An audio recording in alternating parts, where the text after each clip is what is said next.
so glad that you're a part of what we did in our prayer meeting last night. Thank you so much for joining us as we prayed for our general conference. Our next set of prayer meetings happens on Wednesday between 12:15 and 12:45, and then on Thursday morning at 5 a.m. And we're believing God during all of these times for our general conference that's happening 18th to the 22nd in Antigua. And we're believing God that God would really move and help us in that conference. I'm back at Isaiah chapter 40:31. They that wait upon the Lord shall renew their strength. And I'm at that point where I'm now saying we've got to define waiting. If all of that before spoke about, all of chapter 40 is speaking about the magnitude of God and the unconquerability of God. And even though we're going through some stuff, it doesn't mean that God is going through that stuff with us as if he is suffering. No. God is unconquerable, even though we at times may fall prey to what the enemy is doing. But he says now, they that wait, and we've got to see what waiting is.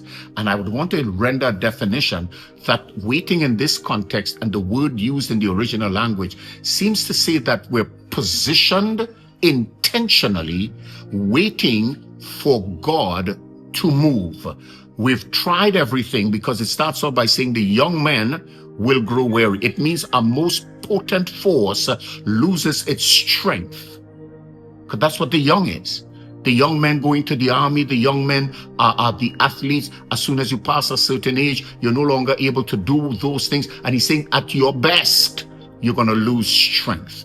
Because what we would have incorporated and part of our lives would have caused us now to face the judgment of God, and that would have brought us into this. And I'm saying, if we wait on God, if we position ourselves intentionally, purposefully, to hear what God is saying, to obey what God is saying, if we wait on him, it means I'm not just casually relaxing. Oh, I'm waiting. No. This is not you at having nothing to do on an evening. This is you at the bus stop, waiting for the bus or waiting for the taxi. And there are 100 of us out here, and you're just waiting.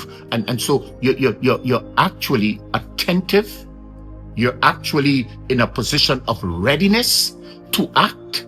And that's what the word actually means when it says, but they that wait. We're positioning ourselves intentionally, purposefully to act on what God is saying. If I wait on God, they that wait, I hope today you would be positioned. If you're going for a taxi, you don't go into the bus terminal. If you're waiting for a maxi, you don't go to the taxi stand. What you do is you've got to position yourself in the right environment, at the right location, in the space that you're supposed to be in, and you're now attentively, purposefully positioned for what God will do. Oh my goodness. Oh, if you only knew the plans of God. But wait. But you do. Now just wait for God to move. In Jesus' name.